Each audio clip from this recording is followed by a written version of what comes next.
हा पुण्यामध्ये पसरलेला आजार आहे. याचं मुख्य कारण असं आहे की हे जे रुग्ण जे आपल्याला आढळलेले आहेत, हे ह्या सर्वांमध्ये बऱ्याच जणांमध्ये उलट्या जुलाबांचा त्रास झाला होता आणि तो दूषित पाणी घेतल्यामुळं त्यांना त्रास होत होता.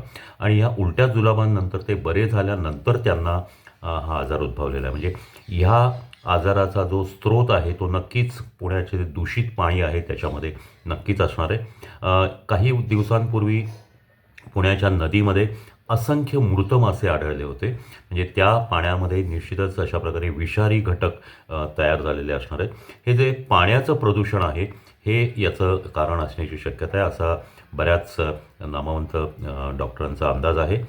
त्याचप्रमाणे हा आजार कोविडच्या काळातसुद्धा ज्यावेळेला श्वसनसंस्थेचा आजार होता तेव्हाही अनेकांमध्ये हा गियाबारी सिंड्रोम उद्भवलेला आहे. हा आजार मुळामध्ये आपण जर काळजी घेतली, पिण्याचं पाणी स्वच्छ वापरलं, उकळून गार केलेलं पाणी वापरलं आणि जर चांगलंच पाणी जर वापरलं तर निश्चितच आपल्याला हे पाण्यामधून होणार नाही.